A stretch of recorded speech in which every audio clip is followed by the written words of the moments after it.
Oh my gosh. Welcome to all of our amazing attendees. The list is growing, so we're just going to give it a couple seconds here to let everyone kind of join in the room. And then we'll do a quick introduction and we'll kind of get it going. You'll all be able to see there's a chat available. Please leave your questions in as the webinar goes. We'll kind of answer those after the main presentation has been done. So I'll try and answer them in the order, or present them in the order they came in, but please leave your questions in the chat there. And we're almost ready to get started. So welcome everyone. I'm so glad to have you all here.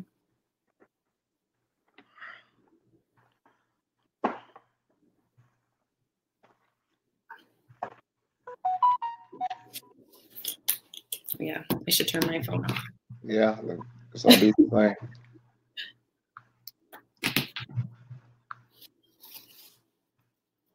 Hello, hello. I love seeing those hello in the chat. It's great. Hey, Ms. Huey, how you doing? Hey, Ms. Waters, how you doing?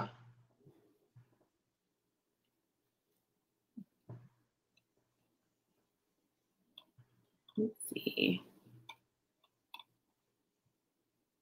One raised hand. Cool. I like the hand raising feature.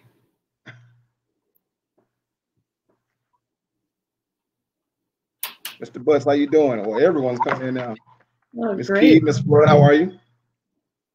Mr. Park, how are you? All right. Well, we'll kind of get it going here just because I want us to have as much time as possible. But people might be coming in. We are recording this webinar, so we will send it to everyone after it's been done. But I'll just kind of do a quick introduction. I'm sure you all know, it's why you're also excited to be here, but this is Larry Ryder, the Environmental Compliance Inspector for DeKalb County. He's got a great presentation here for us. Like I said, please leave your comments and questions just in the chat, and we'll make sure we get to them at the end of the presentation. So really look forward. So I'm going to go ahead and just turn my video off and get out of here and turn it over to Larry. Okay. Hold on. Can you hear me? Can everyone hear me? Sounds great. Okay, thank you. All right. Well, my name's Larry Ryder. I'm an employee with DeKalb County Watershed Management, located in Decatur, Georgia. It's right east of Atlanta.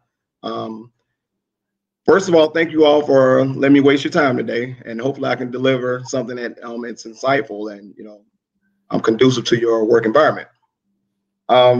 Well, I've been a fall compliance inspector for about 4.5 years. With that being said, no 2 days are ever the same, and I just take my word for it. It's never the same. There's a new challenge presented every day, and the way you meet the challenges, there's no script for it. And if anyone tells you there is, they either lying or they ain't telling the truth. There's no script for being a fall compliance inspector, because what we do here in Atlanta, Georgia, I can guarantee, well, in DeKalb County, Georgia, we are a portion of Atlanta. I can guarantee that things will be somewhat different out in Portland, Oregon. There are some foundational things that will never change, but never just fully equivocate my experience with yours. But there are basic things, just like anywhere else. There are basic things that have to be followed and respected. So I'll give you just a brief synopsis of our area. We service about 700,000 people, or a little bit over 700,000 people, and we treat up to 90 million gallons of drinking water per day in our plants. We distribute approximately 85 million gallons per day. And we maintain roughly 5,000 miles of sewage and sanitary pipe for water. Believe it or not, we get a lot done. Our county is not as big as Fulton County, which is directly to our west, or Gwinnett, which is north east of us. But we get a lot done in our county, and very proud of what we do. I've been an employee of DeKalb County for 19 years. So I've seen things change. I've seen things grow. we've learned the good and the bad, and you know we'll still making changes. It's a working document that we make happen. So that's kind of where we are with it. Now, in my office, we have 7 compliance inspectors, 2 administrative specialists, 1 FOG supervisor, and 1 FOG IPP manager. First of all, hello Bernard, hello Gerald, hello Brent, and the rest of my employees. We're a small group, but we get a lot done. I mean, I think you all remember the sale when we talked about the sale in college and in high school. Well, we will be the mitochondria of the county. We're the powerhouse. And this is no knock on anyone else, but our results pretty much speak for themselves. Am I bragging? Yep, because we do a great job and we've earned the right to do that. And, you know, like they say, Yogi Berra said it best. It ain't bragging if you can back it up. We stand on what we say. All right. Now, the FOG compliance program started in 2003 and became fully operational in 2004. All right. The original FOG ordinance passed on March 5th, 2007. So in November of 2016, I was there at this time, we moved to the Regulatory Compliance Division. All right. In our office, we have things broken down into zones A through H. In those zones, there are over 3,000 FSCs, food service establishments, that get inspected annually. Now, we attempt to get all of them done at least 3 times annually. But let's just be real. With new businesses opening up every day, sometimes it's not feasible. But we will go get them, and we go inspect and get everything done. We would like to get 3 to 4 times. Not always the case, but we will make a visit at least twice a year. And as with anything, you know, we want to see all the paperwork, which we'll get into later. Along with this, there's some businesses that operate after normal business hours. And when that happens, we get permission to have quarterly night sweeps, which means that we may come in or we'll stay on or however they want to do it. We'll come back about 8 or 9 o'clock. And some of these clubs and some of these late night spots, we'll come back and visit them at about 9, 10 at night. And yes, deer in the headlights, they're shocked when we show up. But, you know, some of those ones, they're harder to get to. And some people operate knowing that. Some people, you know, you have a small group that's always going to feel a certain way when you show up. That's fine. We still have a job to do and we're going to get it done. Each inspector is assigned to a zone. And in that zone, you're accountable for everything. That we have a spreadsheet that we work off of, as well as XC2. So whatever we have on our spreadsheet, we back it up and reinforce it with XC2, which is our data logging system. And along with that, we have the wealth of knowledge of my immediate supervisor, Gerald, and above that, Bernard, who are both former employees. Well, they both used to get their hands dirty like us. And along with that, you know, when all else fails, good old Google. So between those sources, you find a way to make things happen. And believe it or not, your other coworkers will provide a wealth of knowledge. And you should have open communication with them. If you don't have open communication with your coworkers, that's a problem.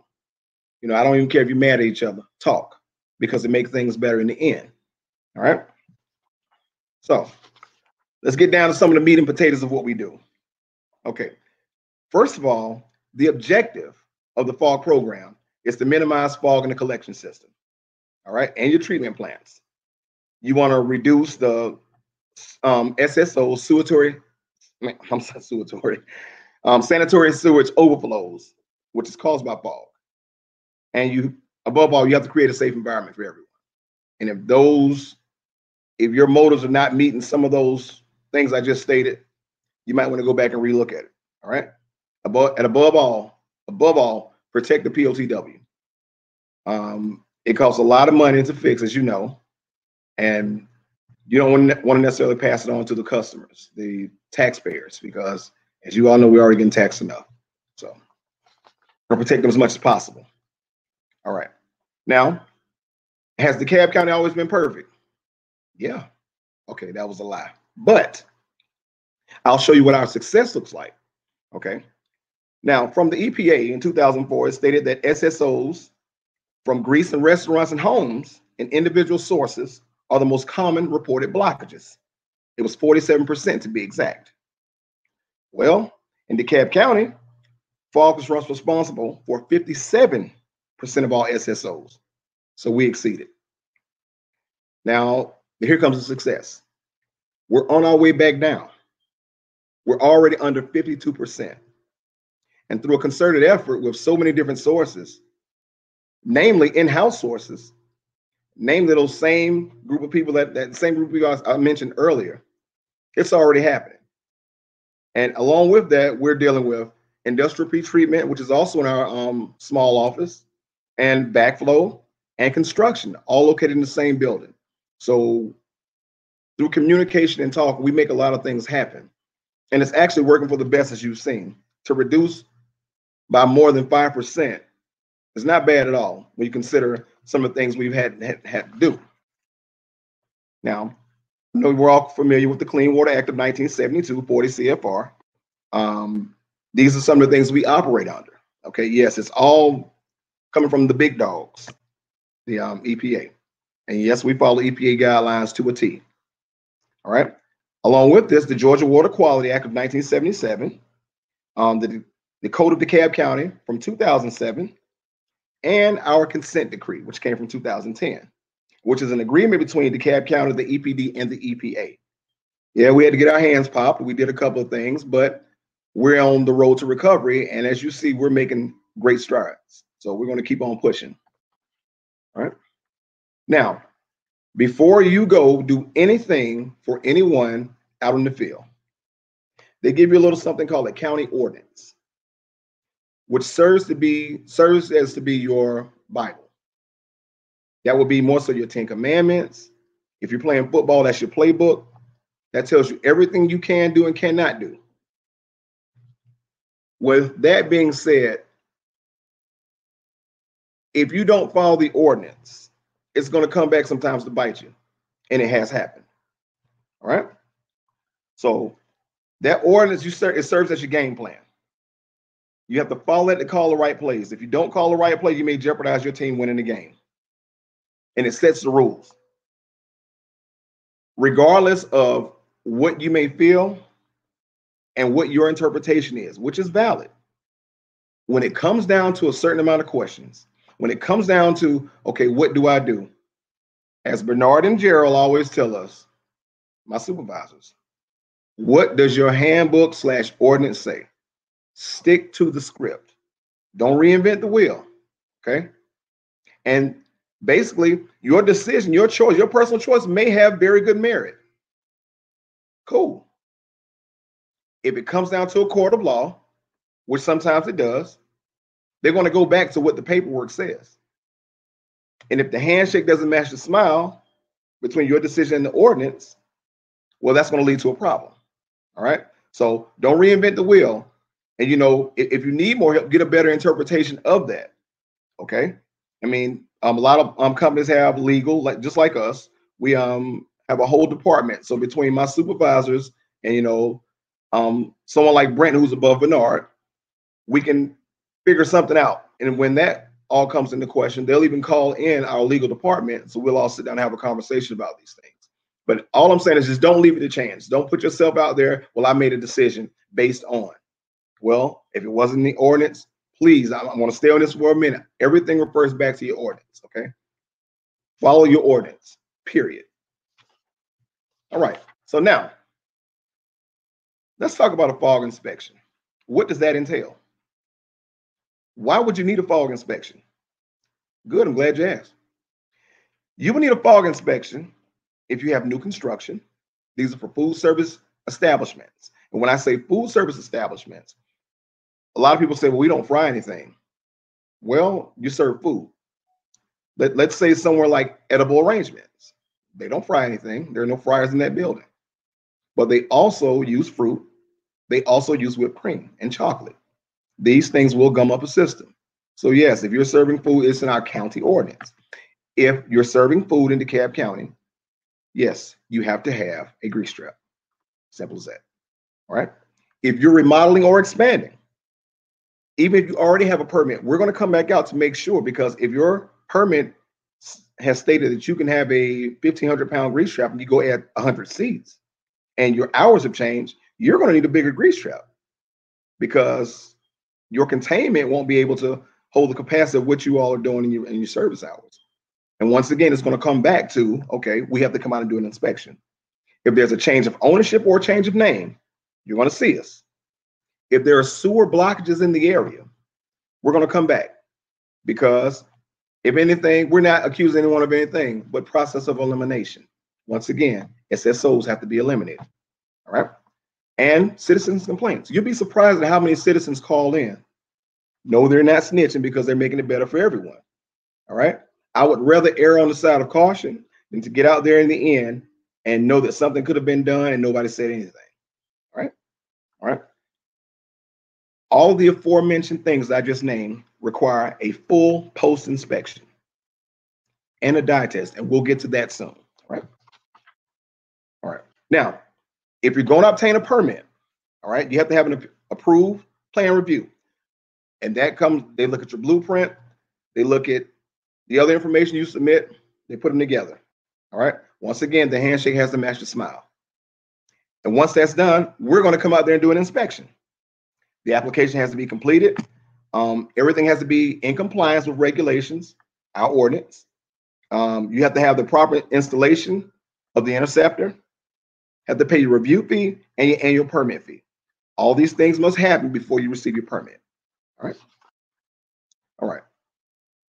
There are certain prices we have in order to obtain a permit, and they vary between an interior and an outdoor permit. Now, anything on the interior can go from 26 to 30 pounds of capacity. All right. These permit fees have to be paid annually. Yes, they do have an expiration date on it. Treat it just like your car tag. All right.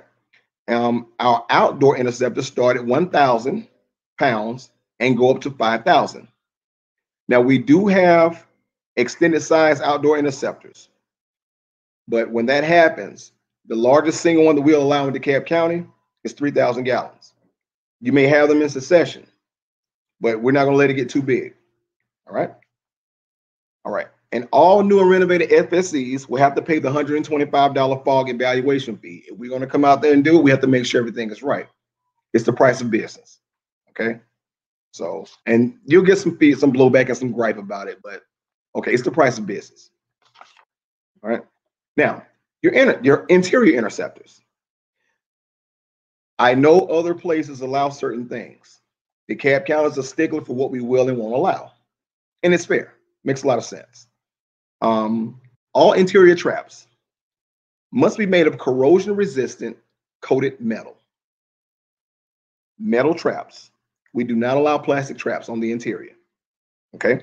All fresh air fixtures must be connected to the interceptor. Okay. So if you have hand sinks, mop sinks, a lot of times we find that mop sinks are not connected. That's probably the main culprit. So yes, the mop sink has to be connected. When they mop the floor and get that grease up off the floor, where does it go? They must have 15 feet of distance between the interceptor and the last fresh air fixture. Allow things to cool. They have to have a proper flow control device, and they must have at least 100 pounds of total interceptor capacity. What that means, you don't have to have necessarily a 100-pound grease trap. You can have 250s. You can have a 30, a 20, and a 10. However, it must equal 100 pounds. Now, along with this, we do not allow any mechanical features inside of the grease trap. The grease trap must be self-sustaining and do its own thing. Once again, no plastic. All right. We don't want anything mechanical scooping the grease off or any of that, because if someone gets mad and they unplug it, what happens next? All right. So on the other side of the coin, you have exterior grease traps. Now, remember how I told you that we don't allow plastic grease traps on the interior? Guess what? We don't allow them on the exterior either. Okay. They must be at least 1,000 gallons, and they must be made of precast concrete. All right. They must have 2 or more manholes with a solid manhole cover to prevent infiltration. And they must never exceed 3,000 gallons for any single grease trap. Once again, you can have them in succession. If you have a 3,000, 3,000, 3,000, that's fine. We see it all the time for malls and things of that nature. But your largest single grease trap can only be 3,000. And they must have properly installed baffle walls, sanitary tees, and flow control devices. Right? Once again, nothing metal, nothing plastic. I'll get to that in a minute. All right, I see some of the questions already going. Well, I'll tell you what, we'll address that right now. We've had incidents where people have put grease traps in, plastic grease traps, and they put it in one weekend. We got a huge rain event. Got back, the grease traps up out of the ground. Okay. When that happened, our BOC, Board of Commissioners, along with our fog department at that time, decided, okay, it's probably best that we don't have plastic grease traps right now. So when that happened, they said, okay, listen, we're going to have either metal for the interior or concrete for the exterior. We do not allow metal grease traps outside. I think we all know why. Rust will eat it alive. Okay. So now it's time for you to go do an inspection. This is where the fog inspector really starts going to work. We do a pre-install. Okay. We usually like to be there before the delivery of the interceptor, just to look around, see what's going on, see what we're working with here. All right. You check for all the specifications, right? And I think we all know that though they have some similar specifications, interior and exteriors are different. And there are certain things in certain conditions that you have to check for.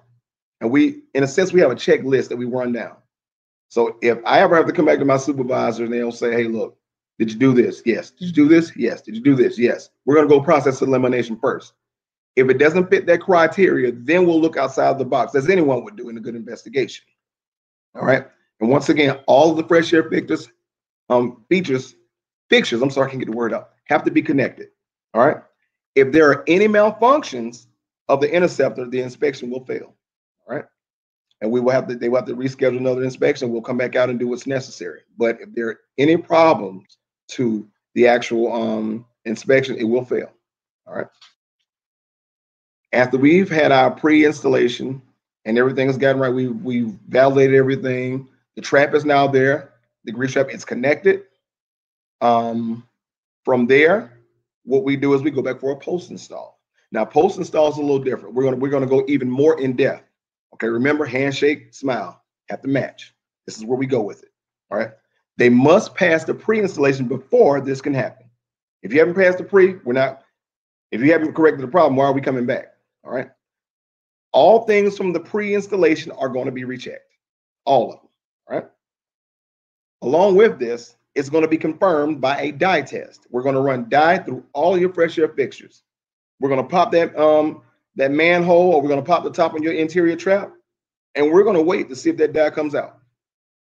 If dye from all your fresh air fixtures has not made its way to the trap after a certain amount of time, it fails, because that means that it's going to another source, or it's been tapped into a sewer, or somewhere it shouldn't be going.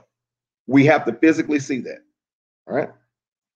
Once confirmed, all the info is entered into a database and permitted. And the permit, I can't even talk today. The permit is mailed out within the next 10 business days. Sometimes we'll even deliver it. All right. All right. If there are any fixtures that are not connected to the grease trap, it fails. Also, even if the inspection passes, a permit is not issued until all fees have been paid. So yes, some people will try and skirt that. Yes, you still have to have your fees. We'll get to that soon as well. Now, when we go out on just a regular compliance inspection, all inspections are unscheduled because, everybody does it right all the time. And if we told them we were coming, then, it would be ideal situations. The FSC must provide timely access. We can't sit there and wait 30 minutes. Our supervisors frown upon that. Okay. Our county ordinance frowns upon that. We've been schooled on that time and time again. After a certain amount of time, if you don't have it, you don't have it. Having us wait 30 to 45 minutes, that means something isn't right. Usually we operate between 10 to 15 minutes at the most, as far as, okay, the amount of time we'll wait. And when that's up, we have to take things a little higher. We may even call back to the office, or I'll tell you what, let me strike that. They're going to tell us to handle it in the field. You were trained, handle it. So we're going to handle it. All right. And we'll get to that soon. All right. We have access to the entire facility, not just this one little area here, not just where the fryers are, not just outside where the trap is. No, we walk the entire facility, because you'd be surprised at how many ghost fixtures show up. We've seen mop sinks in the restroom that weren't supposed to be there. We've seen, oh goodness, we've seen mop sinks outside. And the litany of things we can just name. I don't even have enough time and enough beer to even talk about it. All right. The FSC must be forthcoming and honest, because remember, everybody tells the truth, right? Yeah. All right. And as a courtesy, we understand that, there are certain times of day when FSCs get very busy. Okay. I wouldn't go into a McDonald's at 12 o'clock if I can help it, because we understand that that's, peak hour, that's lunchtime. So we try to do things out of the main ebb and flow of their business. Sometimes you can't help it. Sometimes you just have to do it. But we try to impede the flow of their business as a common courtesy. And our supervisors and everyone let us let that be known. Please don't, you don't want to make any waves. You don't want to go in there starting problems. And if you can help it, help it. Sometimes it's just going to have to be that way. That's just how it is. Right. All right. On an interior grease trap. All right. We're talking about your interceptors now. There's a 30 to 90 day cleaning cycle. They have to be cleaned by a licensed plumber, licensed hauler. Your cousin can't do it. Your cousin Jethro, no. Your friend, no. If they're not a licensed person with DeKalb County, registered in our county, no. All right. We will check them. We will check them with the screwdriver or a shovel. These are the interiors. And the fog must not exceed a total of 5% of the total capacitor, of the total interceptor capacity. So anything over 5%, we're going to have a problem. On an exterior trap, okay, it's a 90-day cleaning cycle in most cases. All right. Anything other than that has to get special notice, special signatures. It has to come from people above my pay grade. So that's a decision I don't make. And what I will do is, whenever that happens, I will present that to my supervisors, and they will follow whatever necessary steps they need to make in order to make it happen.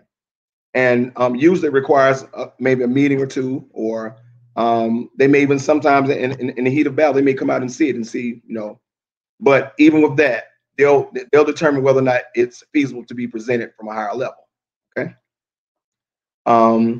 In this situation, we check with a sludge judge, which is like a long plastic pole, and there are marks on the pole to let you know, okay, this is 2%, 3%, 4%. Okay. The bottom of the trap and the top of the trap, 5%, 5%. If it exceeds 10%, it fails. All right. Let's see here. Lost my place. Okay. When we arrive, all permits must be current and posted. It's just like a restaurant score. We have to see. If it's not there, that could lead to a problem, and we're going to ask questions. All right. Manifest information must be current and available. Now, most times, this is why we have to check our system, our XC2, our database. And this is why we also speak with our admins in the office about this, because you get up to the minute knowledge. We check XC2 to see if things are done. Then we'll go over there. Sometimes we'll go back and we'll check with our admins who do a great job. Hello, Janice. Hello, Sharina. They do a great job of keeping us in the know of what's going on. So usually by the time you get out there, you've already, in your mind, figured out whether or not they've had everything together. All right. Hard copies and digital manifests are accepted. They have to have a manifest for the last time they got cleaned out. And all maintenance and or repair documentation must be present during the inspection. We won't take your word for it. Remember, we're on a consent decree. We can't take anybody's word for it anymore. All right. County records of FSC documentation are kept on a rolling 3-year cycle. So we keep it for 3 years. Keep it going, and we will go back and look. All right. This is just your documentation. Whatever goes into our database is kept forever. So, and yes, sometimes we go back and check to look for patterns. In a sense, we're more so like the environmental police. Well, we do detective work, we do inspections, We do all these same things. We do everything except carry a gun and arrest, okay? And I don't want to, because if someone does something like that, I'm going to be the first one running. All right? So now, we've had our inspections. We've gotten everything done with the pre-install and the post-install. We've done our regular inspections. But we got over there and we had some problems. All right? These problems that I told you about earlier. They haven't gotten their trap cleaned out in the last 6 months. They haven't paid for a permit in 2 years. Oh, it happens. So now, what are we going to do? We're going to stand there and threaten them? We don't have to threaten. And DeKalb County took care of that. I'll show you why. In my hand, it shows that I'm a licensed and sworn officer of DeKalb County. All right? You can turn upside down. Y'all see it? Good. When we show up, we ask certain questions. Now, depending on the answer and depending on what happened, the badge may or may not have to come out. If the badge comes out, there's probably going to be a good chance you're going to receive a court citation. Do we like to give out court citations? No. Will we do it? Yep. Because if we don't do it, passing something along that should have been taken care of, not only falls back on us, you could be hurting the very community that the FSC services. And you never want that over your head. Okay. All of us in that office are sworn compliance officers. All right. Warning notices and compliance schedules are often issued. All right. And in extreme cases, like I said, court summons and citations are issued.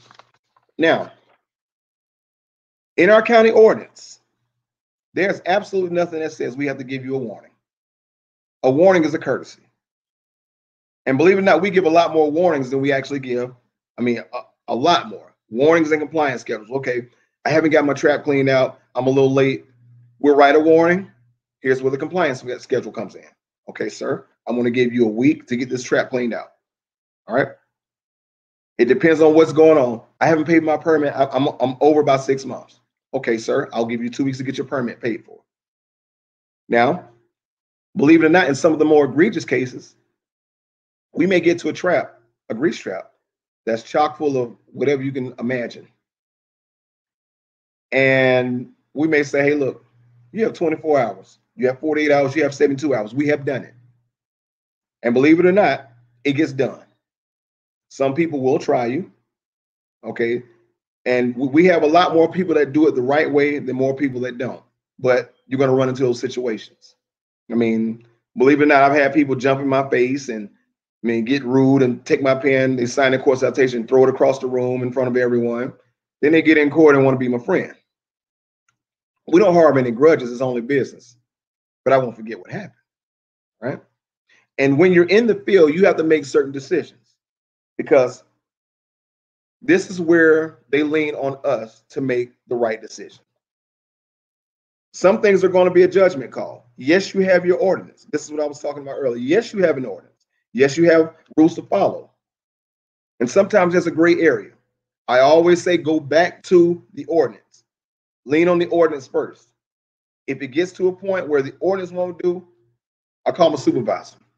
Well, first I may even call one of my other employees to get their perspective on it. Then I'll call my supervisor. All right, and it happens. It's not even a big deal. And they're more than helpful. They'll okay. They may even say, okay, come back. Take pictures, send me pictures, or I'll meet you out there. And it's happened. And that's one of the things that makes our office so conducive. Even though they may be in the middle of something, we may be getting on their nerves. They'll say, okay, you know what? Okay, let me help you out. All right. When you get a warning, it may be for a litany of reasons. It's not just because the permit is out. You may have a fresh air fixture that's not connected. Your grease trap may very well be undersized. And we will say, hey, look, we'll give you 3 to 4 months to get this grease trap caught up, or add more containment. But yes, this needs to be done.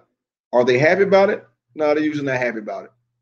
And sometimes in more extreme cases, we may even allow them to change their pump cycle. Okay, instead of 90 days, we need this pumped every 45 days.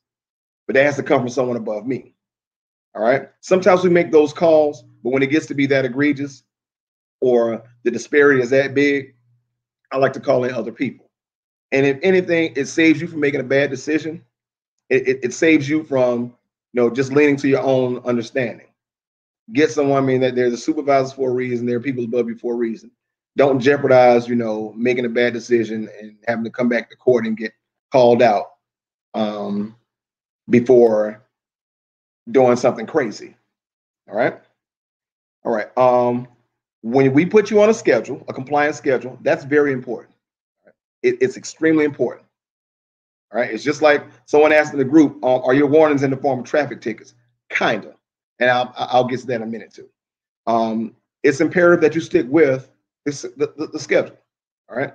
And if there are any changes to that schedule, phone calls, communication. We're big on communication. Don't leave it in my hands to make a decision for you, because if you've left it in my hands to make that decision, I'm going to make a decision based on the county ordinance. All right.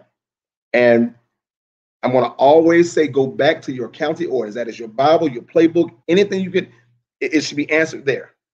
If there's any interpretation that needs to be had outside of that, write down what you think, take it to someone higher than you, and they'll give you the insight you need.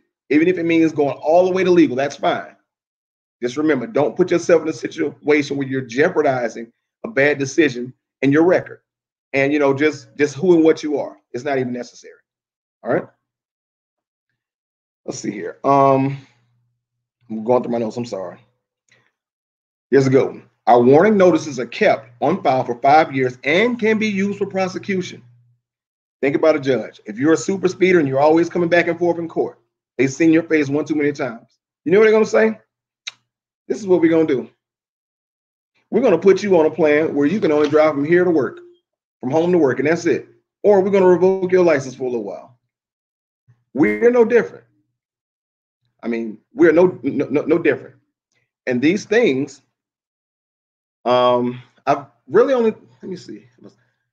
I've seen it almost happen 3 times. I don't think I've ever seen it, but I know it has happened. It just hasn't happened to me. But these things, believe it or not, some people will push it.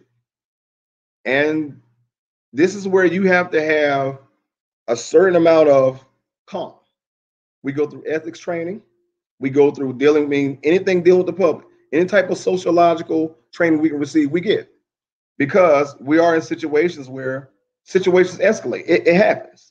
And when you're dealing with the people, everybody isn't as happy as we are. All right. And believe it or not, I've just been in some crazy situations. And some of the places we go, believe it or not, are some places are just not safe. And in that, you have to make decisions. Do your job at all costs, but don't jeopardize yourself just because you have a badge on, because you don't have a gun. All right. Our court, right, when they fail to fall into compliance with the violations and things of that nature, we have to go to court. And court is every Tuesday at 9 a.m. in our magistrate criminal court building. All right. Now, just because you write a citation one day does not exclude them from receiving them other days. Depending on how egregious it is, how serious the infraction is, every day of non-compliance is a separate violation per violation. So let's say I came up to your facility on Monday and I found 3 major violations that needed immediate court citations. I can come back every day that week until it's fixed, the problem's been resolved, and write the same 3 court citations, especially if they're still in operation. The violations range in the court from $250 to $1,500 per violation, or 30 days in jail. Now, along with this, when we come there, I want people to understand we're not coming to try and bully anybody, because trust me, we have a lot of work to do, a lot. Our purpose is not to scare anybody. Our purpose is not to come down and iron fist anyone. But above all, our purpose is compliance. And if you're apprehensive about doing your job for an FSC, just remember the 700,000 people you service who have to pay for that. when a business does something wrong. All right? You have to keep that in mind. And remember, these are the people that are paying for the system. They pay, the taxpayers pay for this. How would you feel about a McDonald's having grease go all over the sidewalk and you have to be the one to pay for it? And they're already making money off of you, so you take your kids there all the time. So not only do you have to pay for this, you have to also pay for the damage they did. Is that fair? No, it's not fair. And I'm glad, let me pause right here. Let me say this. Every violation does not receive a warning. There are certain things that happen that will warrant you an immediate court citation. If we receive an SSO, a sewage overspill, immediate court citation. Simple and plain. Because now it's become a health issue. Now it's become an environmental issue. There's no filter on making that happen. And if we don't make it happen, we will be reprimanded. Simple as that. That doesn't come from just my supervisors. That comes all the way from the Board of Commissioners, the BOC. That's in our county handbook. It's in our county ordinance. These are things that have to happen. We're sworn for a reason. We have to uphold our job. And don't ever feel as though you're being mean by doing your job. It's only business. But you have to do your job. If we get there and let's say a grease trap hasn't been cleaned in 9 months, there's a good chance you'll probably receive a court citation for it. We've dealt with people who didn't pay permits for 4 or 5 years. You know why? Because they were a late night service, they were a late night restaurant or a lounge or a club or whatever. So logically, we wouldn't necessarily be there along those times. And they knew that. So of course we ran up on them when we caught them. Deer in the headlights. And yes, they had to pay it. And they were really facing having their lines capped off and water service stopped. So, you know, it's a gamble. Some people will make, some people will take. All right. You just do the right thing along the way. All right. Now, some of the other immediate court citations, sewage spills, extreme maintenance conditions, failure of non-payment of permits for extended periods, illegal usage of water. See, we're not just fog inspectors. We wear many hats, believe it or not. We've caught people tapping into fire hydrants and taking water. Yeah, we run right up on them. We get pictures. Any type of fast oils and grease emissions to the ground from the grease trap, it happens. And egregious water wasting. If you have a hole in your line, let's say your sanitary line that comes into your house and is running down the street, and we can trace the source back, we'll come. All right, and this is not necessarily just FSCs, sometimes even the residents. And these are some of the things we have to do. Also, nowadays, one of the things we've added to are residential areas, multifamily use areas. Got it, Bernard. Got it, Gerald. Got it, Brent. Multi-family use facilities, apartments, duplexes, townhomes. Believe it or not, they put out a lot of fog. And also, let's go here. Sometimes language barriers. We have Atlanta's a very transient city. DeKalb County is we have 2 of the most transient areas of the entire city in our county. And sometimes the language barriers are a problem. We've even gone over to some of these places and had conversations with them and let them know, okay, this is what we expect. I mean, the managers of the facilities. These are some of the things we expect. These are things that we won't allow, and this is what we will allow. You'd be surprised as people pour grease down the sink and flush it. I'm sorry. In the bathroom too.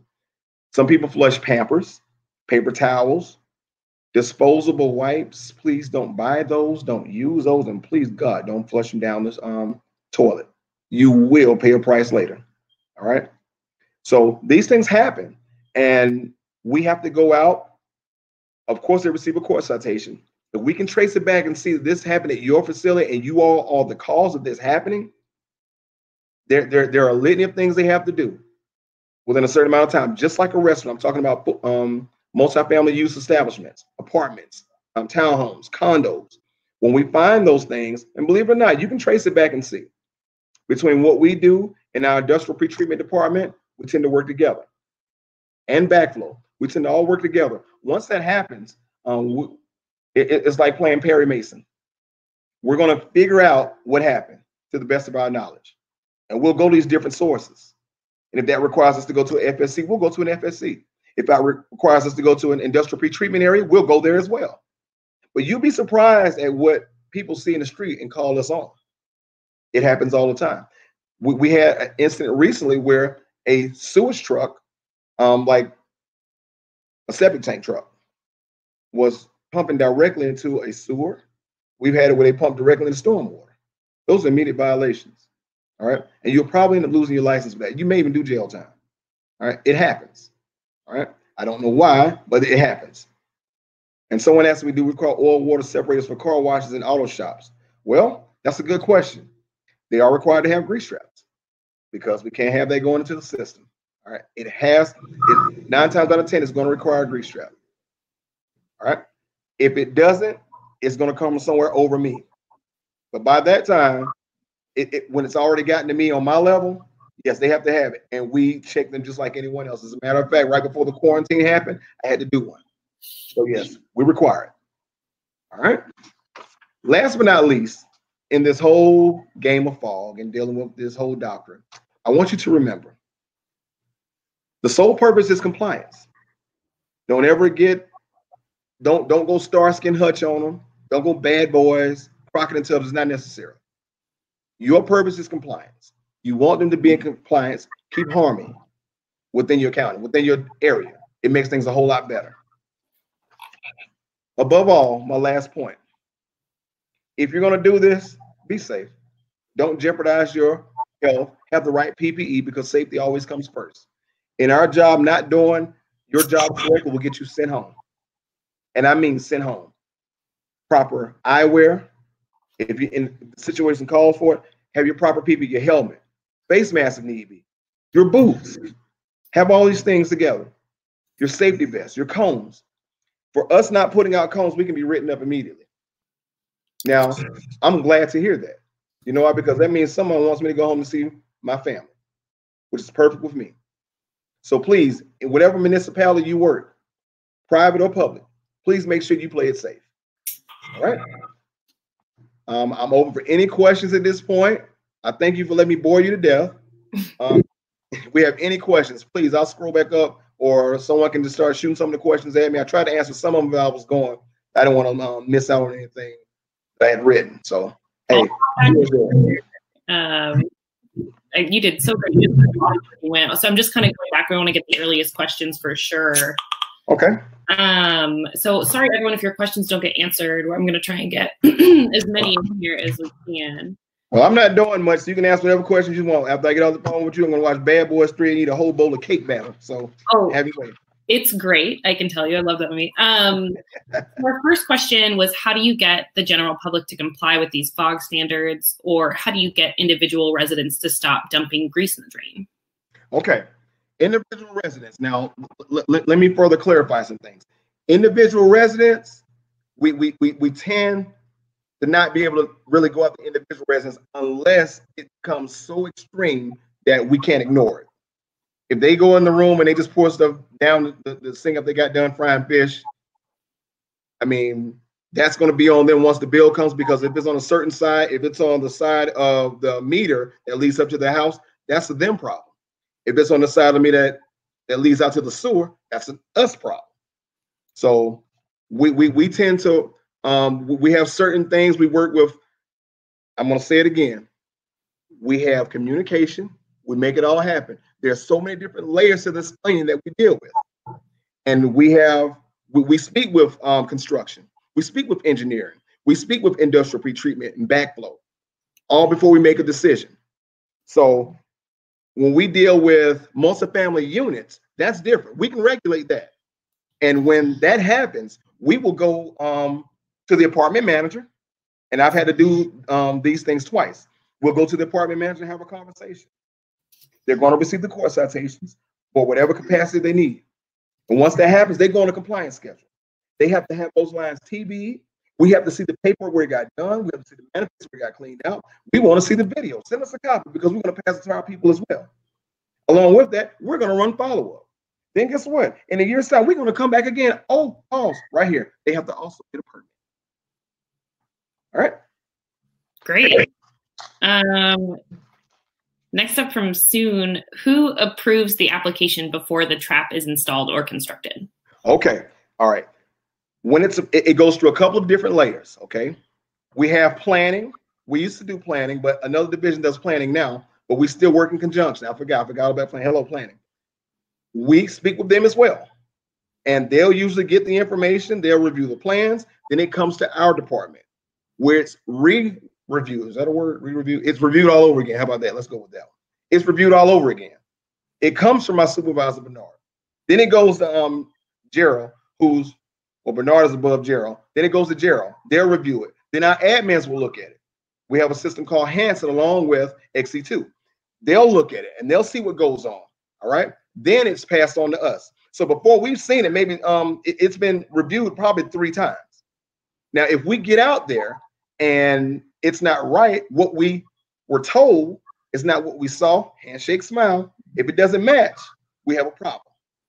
Let's say we have a restaurant, they say, well, we only have 20 seats and it's pretty much a carryout. We get over there, 200, and there's a full kitchen in the back. Fail. Or let me not say fail. We're going to make the recommendation based on our visit that you're going to need a 2,000-pound grease trap, and you will not be allowed to open until that happens. Right? I hope that answers your question. Great. Thank you.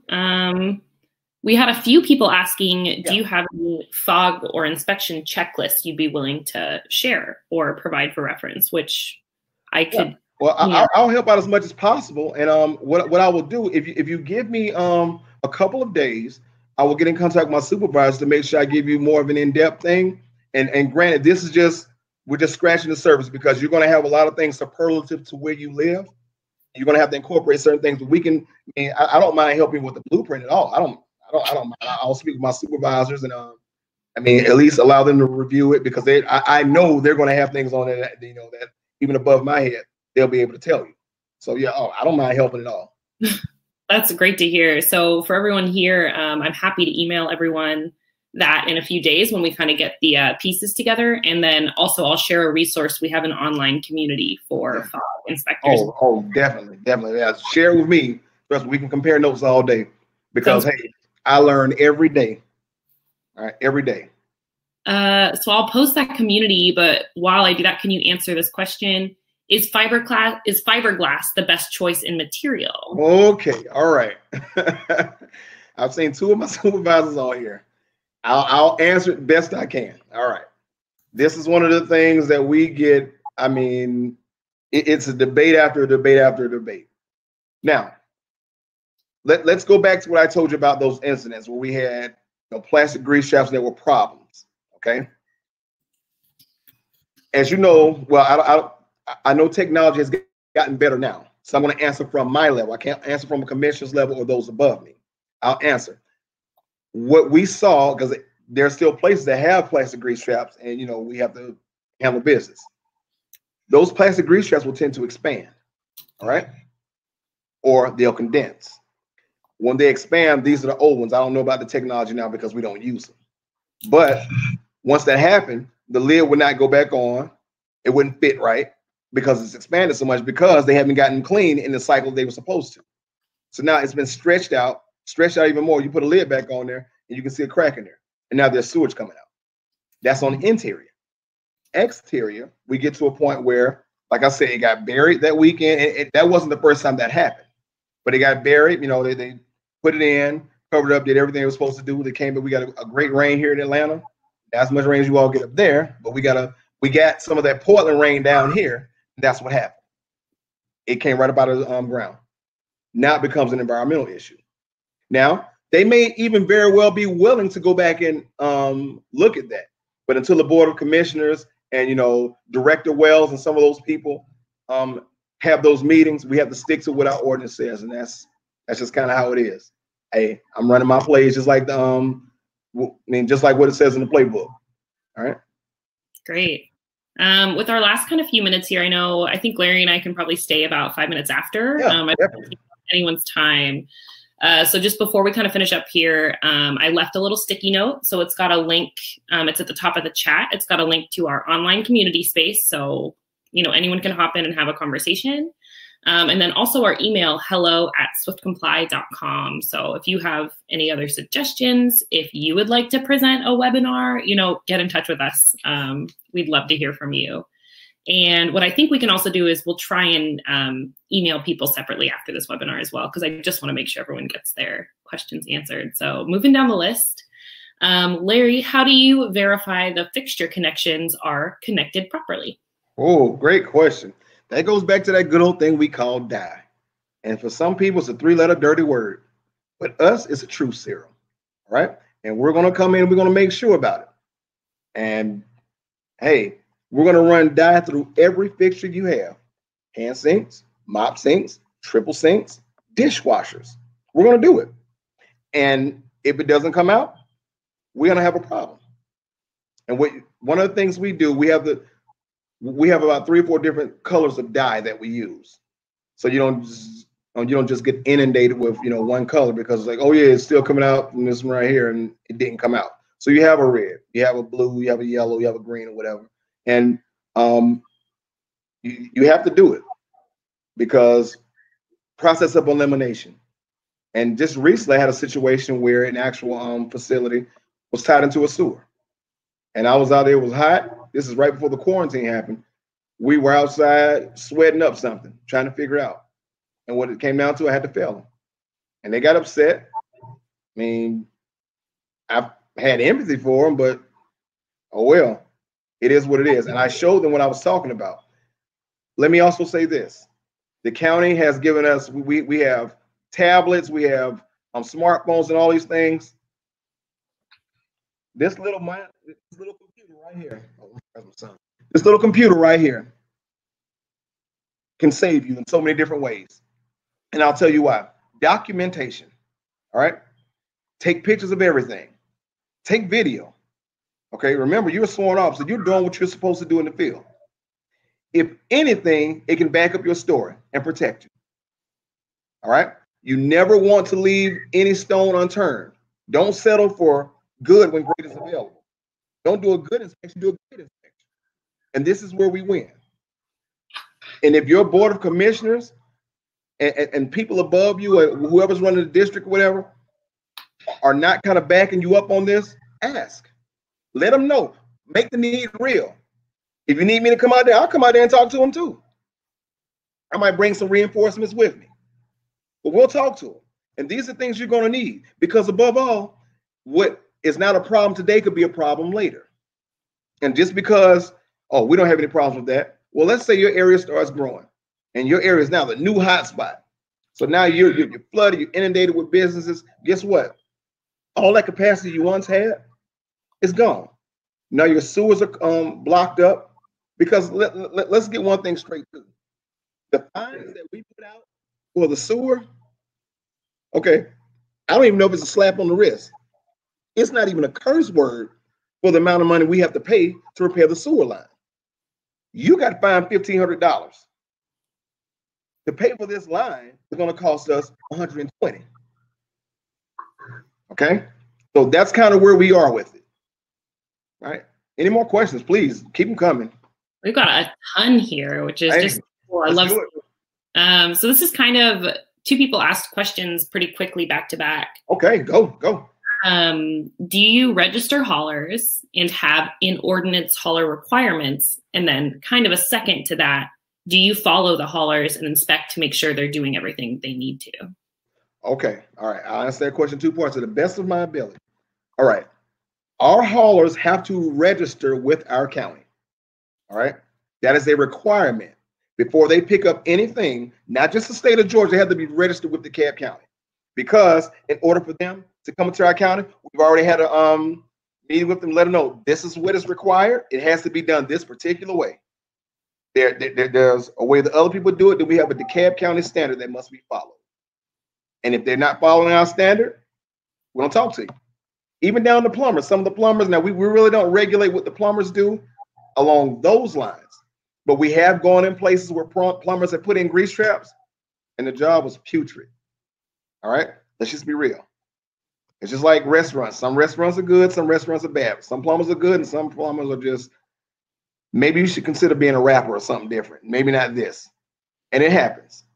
So with that being said, our regulations only go so far. There's a governing board for those things. But what we say is, okay, if this is going to happen in our area, these are the things that you're going to have to do. And I'm glad you brought that up, because we have these things. We have quarterly shareholders meetings. And what a shareholders meeting is, it's like a big, like we're doing right now, a big information session. We invite the FSEs in. We invite plumbers. We invite haulers. We invite all these people in so we can keep them abreast of what we're doing. Along with that, if there are any changes to anything we're doing, now everyone knows. Now, believe it or not, of course, people don't show up. But for the ones that do, a lot of times what we found is, hey, we don't really have any problems there. And if there is a problem, it's a very minor problem. But one of the things I will suggest, and it's worked very well for us, have these shareholders meetings. Invite people from the community. Invite businesses in. Let them know what you're doing. Don't just leave it to the internet, because remember, everybody reads the internet. Everything on the internet is true. Not saying that what you're saying and doing isn't true, but make the need real. Sit them down. Have a face-to-face.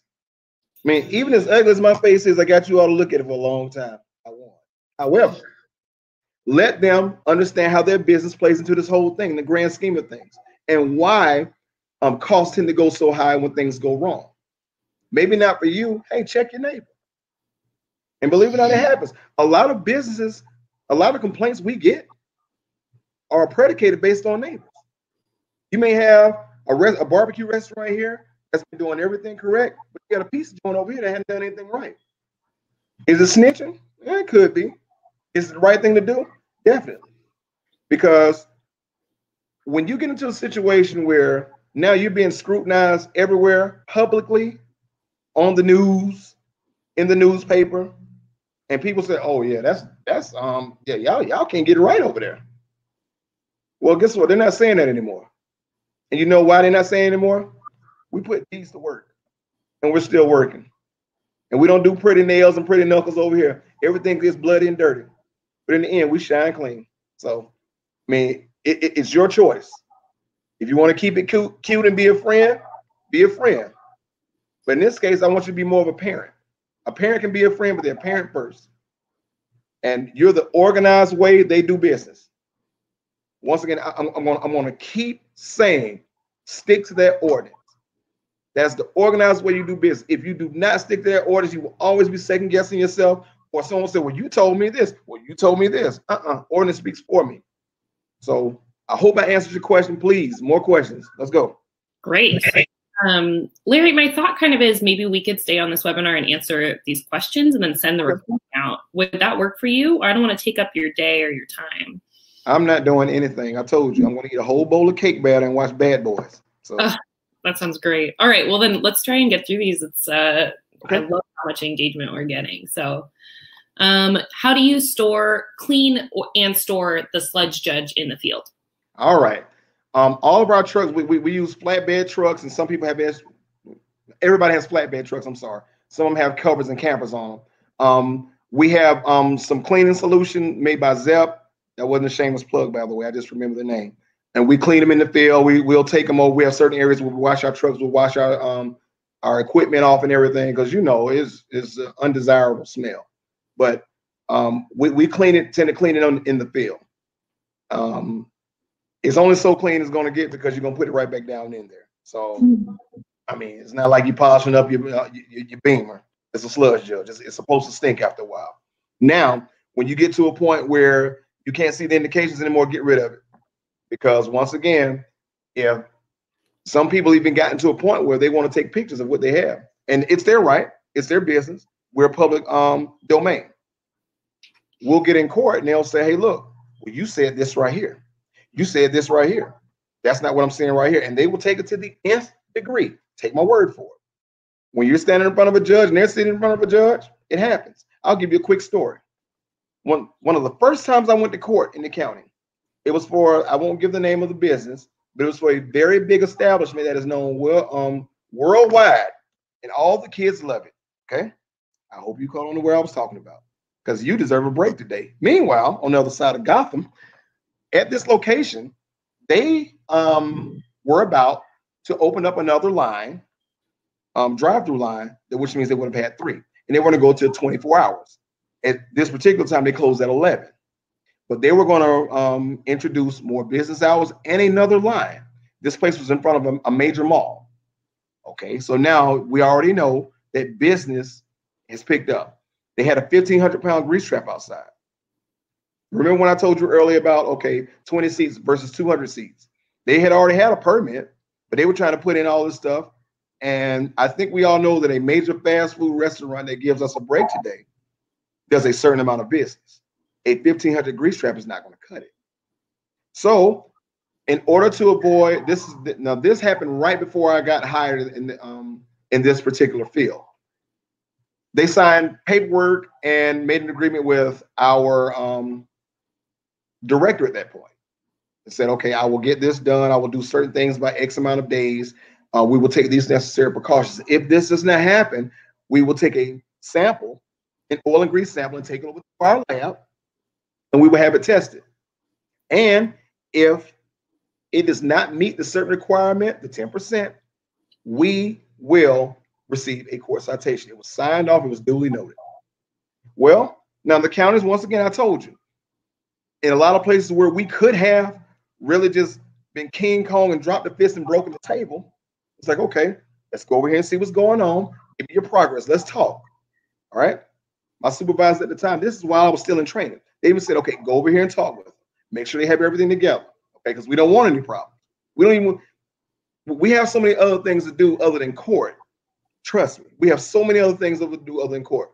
And my coworkers will tell you, after a while, you don't even feel like doing the paperwork. It just gets, it's like, oh man, I should just call out sick today. But it is what it is.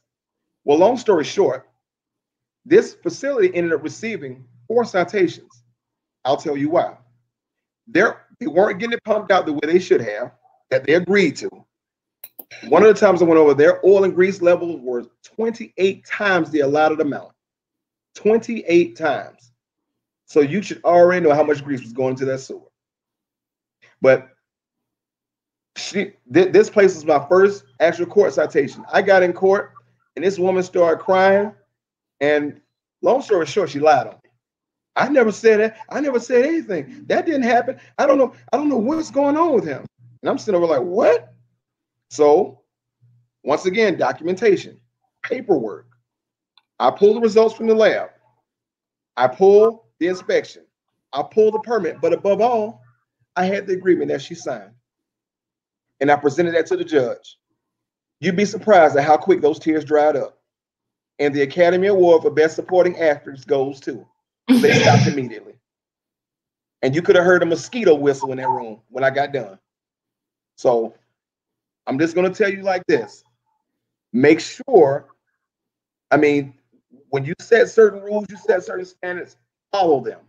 And I mean, follow them all the way out the door. Don't cut corners and don't slack. All right? Great.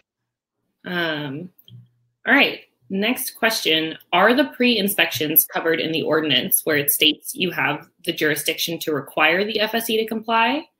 And then do you partner with a codes department or plumbing inspector that can assist in backing up the requirements made by your department? Okay, 2-part question. Yes. Yes, it's in our ordinance. Pre and post inspections, definitely. Yes, ma'am. All right, they're in there. And not just that, they tell you what's supposed to be in it. Everything I told you came out of the ordinance. Once again, I'm not making it up. It's there for you already. It came out of the ordinance for a reason. I spoke on it for a reason because I'm not going to make it up. Your ordinance should be able to back up everything you said. I mean, it should back up everything you said. See, you have your ordinance and you have your own interpretation. Now, James, okay. All right. You have both of those things working in your favor. All right. Now, both of them serve a purpose. And both of them have so much merit. I won't ever even, you know, because your interpretation a lot of times and your on the scene knowledge of what's going on means everything. But I want you to look at it like this. Consider your interpretation of sleeping pill. Consider the ordinance a laxative. Don't take them at the same time. You feel me? Great. Yeah. That's good. This is a good one. Any recommendations for FOG compliance programs that are voluntary? Voluntary. Whew. All right. Let me take my glasses off so I can hear. Let's see here. Voluntary. A lot of times, okay, I got one. Let's go to a homeowners association, okay? And it's voluntary. Some people get in, some people don't. If your neighbor doesn't cut their grass and they want to put their old Buick on cinder blocks in the front yard and they're not in the homeowners association, you only have so much recourse. I'm not saying you don't have recourse, but you only have so much. This is where you have to probably go from a district level or whatever you are, whatever municipality, and take it to one higher, a higher authority. Now, even though certain people are not in the homeowners association, there's a code enforcement. All right. And within the confines of, you know, your reach, call code enforcement. In our situation, we have the GPD or the EPD, okay, which is the division of the EPA. There are certain guidelines that everybody has to follow. Now, I would go there. If you can't enforce from a voluntary standpoint, you have the EPD and the EPA. And I'm going to tell you right now, 40 CFR is going to tell the truth about it. And anything dealing with sanitary sewer overflow is an environmental issue. I'm going to tell you that right now. So if it's fall along the lines of some of those things, and if you can find documentation in EPD records and EPA records, I would say use it to your advantage. Don't threaten. You might want to let them know this is what's required. Okay, you might want to just let them know that. And you know, if it comes down to it, show them why you don't want to do what they're doing, or why this is wrong. Of course, because everybody's gonna just hear you on the first time and just respect everything you say, right?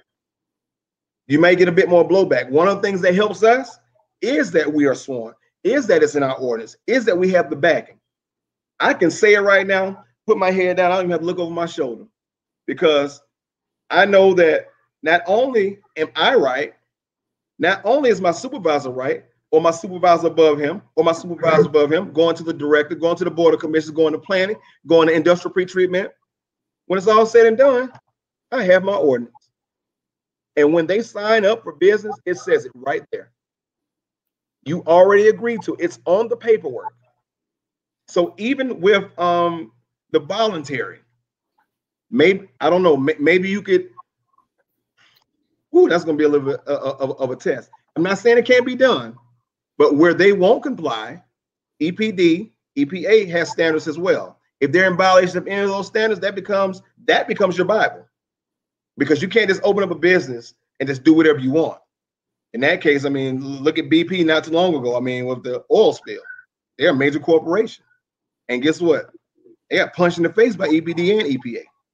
So, I mean, they have the money to do whatever they want. Even if it's voluntary, they still have to answer to someone. And don't forget that. And don't let them bully you off of your standard. Now, granted, there may not be very much you can do right here, but they have to answer to somebody, and I would use that to my advantage. Don't let anybody tell you what you can and cannot do as far as protecting the environment. Because above all, like I said in the end of my presentation, compliance is the actual goal. Not to bully you, not to do this, that, and the other. Compliance is your end game. I love that. Gosh, I was hot there. All right. Is the permit fee based on trap size, or is it a standard fee regardless of expected flow? Okay, it's a little bit of both. Well, let me say this: interior, exterior. Yeah, two different prices. Okay, I have it right here, and of course, you know, this is what they are right now. Last time I presented, now they are subject to change, you know, whatever happens. Our interiors are $250 annually, and our outdoor are $325 annually.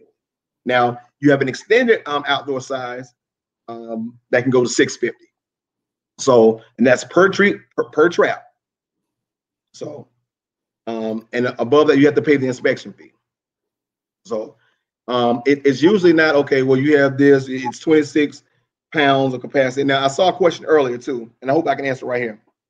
We have a chart. We have a whole system between pounds and gallons, and you know, a 200-pound grease trap is 100 gallons. We understand it. That's how we are. I say pounds. I say gallons sometimes, but they're interchangeable in our line of work. We have a whole system that sets up both of them. So I know I may have confused people that because someone asked the question, why are you using pounds instead of gallons? We actually do use both. The numbers usually cut in half. So if you have 200-pound grease trap, you have 100-gallon grease trap. That's usually how it works. So great. Oh my gosh. Do you require oil water separators for car washes and auto shops? If so, what are your requirements? And how about lint craft? Okay. Do we require oil and water separators for car washes and things like that in auto shops? Now, they are required, but I'll tell you this. It depends on the size and what they're doing. I'll tell you why. We have an industrial pre-treatment group that works right in with us. And as a matter of fact, that's when you saw me in North Carolina, I got certified in my last level. I'm actually certified to do both. But with that being said, there has to be some type of containment for that car wash, whether it's industrial pre-treatment or it's fall. And I've seen it for both. All right. Like I said earlier, I just recently did one right before we went out for quarantine for fall. But depending on the size of the shop, it may actually be industrial pre-treatment because I've gone to FedEx where they have to have the oil water separator. You have to have the pits and all that stuff. And they have to still get manifest and show us where it's been pumped out. They have to show us all these things. Same thing, the same rules apply. So yes, no, you're not just going to wash cars in DeKalb County and think that, oh, okay, well, I'm good. Let me go deep. I'm glad you said it. Let me go a little deeper. People washing cars, the mobile car washes and things of that nature, we've written tickets for that too, because those surfactants and things of those nature, those phosphates from the soap, when they get done, they go right into the storm drain. That's a violation. All right. So when we see it, you know, we deal with it. Along with that, when I was talking about certain things that was going to require an immediate court citation, that's one of them. We've gone in parking lots and seen that they'll set up, be washing cars and everything over there. They have no containment, no pig mats, no anything. It's going right into the sewer. Look right over there. It's a stream of soap suds going down into the sewer. I'm sorry, into the storm drain. And so now we're killing fish. We're killing the environment. Not good. So yes, we're going to take that pen out and we're going to flame on you. And it is what it is. We've gone into parking lots. You know, they have the pop-up carnivals and things of that nature. We've had one guy get busted 3 times. The last time they told him straight up, you cannot come back into DeKalb County. Don't bring your behind back down here trying to do any business. It's over, mi amigo. That's it. And let me go deeper. Once we got a better understanding of who he was, we even went back and saw where he'd been barred from other counties in other states. He became habitual. And let's go even deeper. This goes back to communication. It was brought to my attention by someone in Backflow because they knew what we did. They knew the kinds of things we do, and we have to all work together. So that's why I said, whoever is in your department, you may not have a full knowledge of what they do, have a working knowledge of what they do. And guess what? It'll pick up a lot quicker. And now you start seeing, not only will it build your team, not only will it feel like, okay, you know what? I'm more of an integral part of just coming here, clocking in, doing this and going home. You know, you would challenge your fellow employees to even want to get out there and ramp them and go even harder. All right. It used to be a time that, you know, I came to work. This is before I got over here.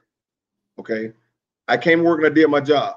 And it's not knocking those people that I work for, but a lot of things weren't explained. But when I got over here, it got to a point where they said, hey, look, we're going to explain this to you and you're going to have to make some decisions. So now I'm like, oh, okay. And I'm not going to be standing over you. They tell us all the time, can you do your job? Yeah, I can do my job. Well, go do your job. What you asking me for?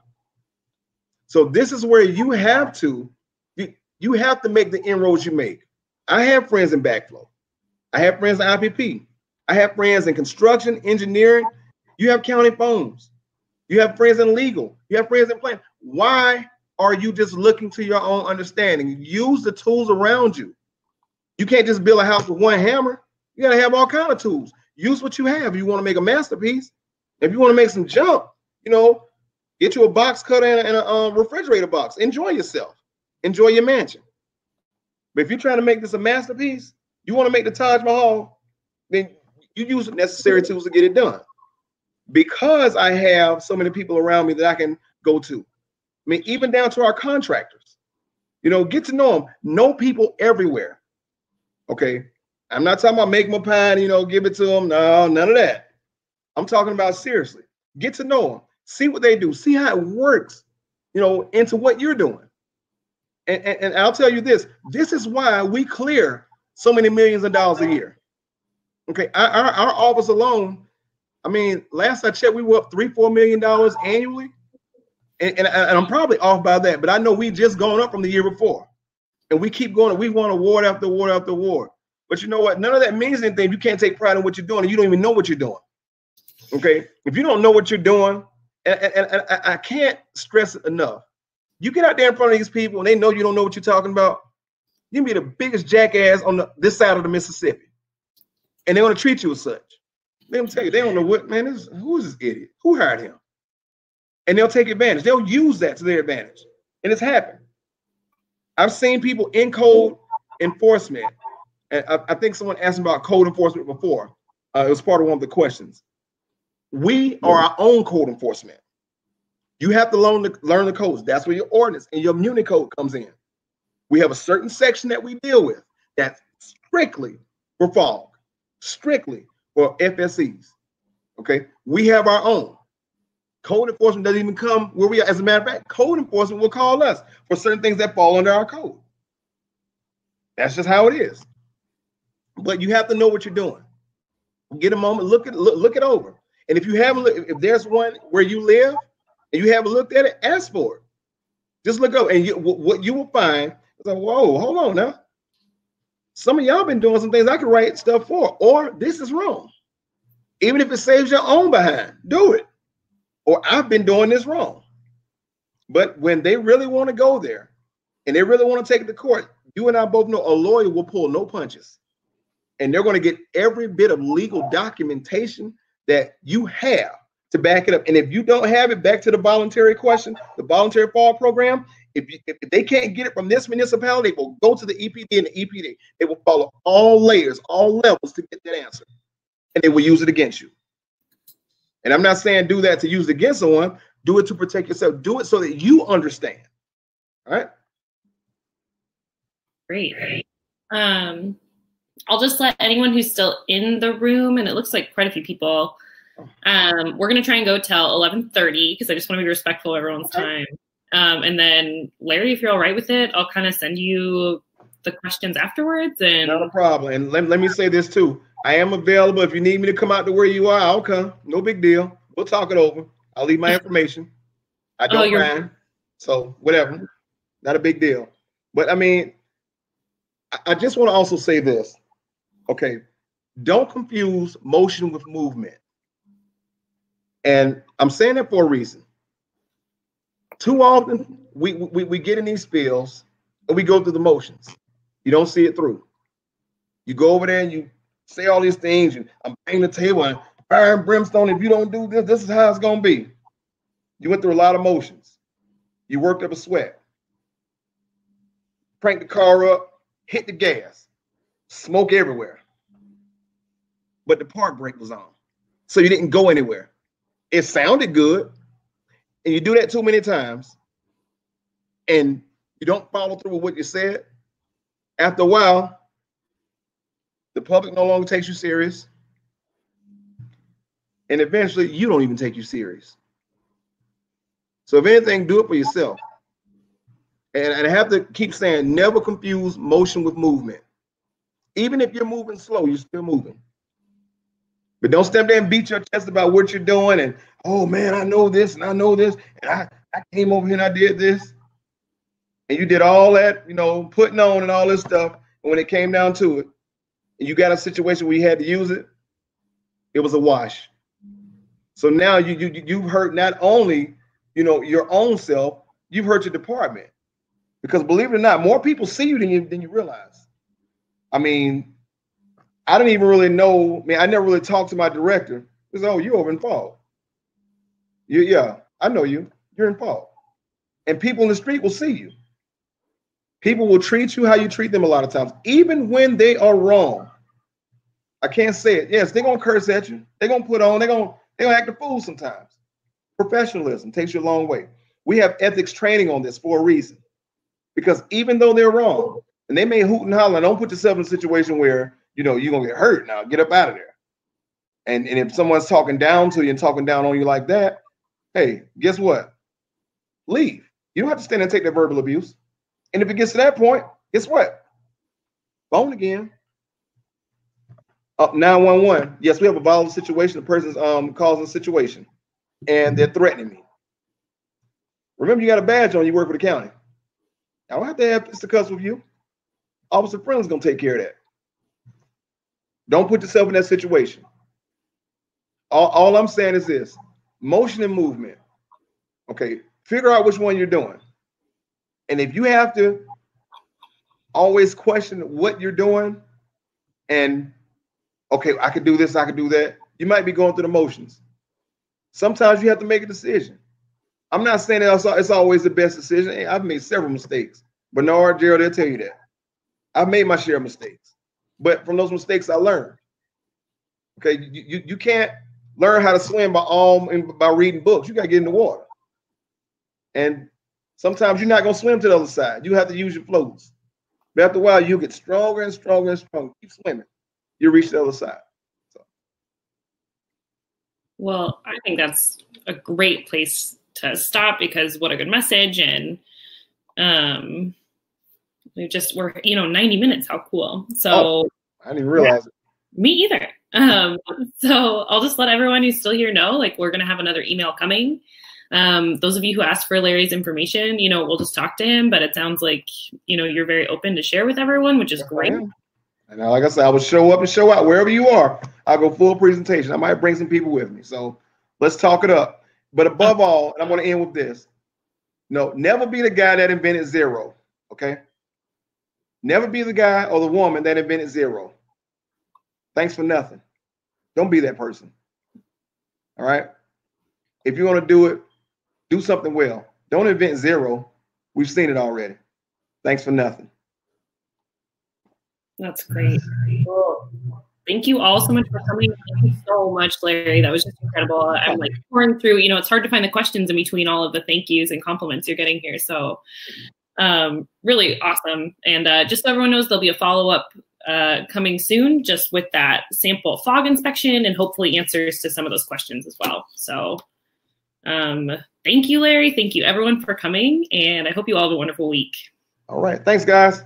Thank you so much. All right. Bye-bye.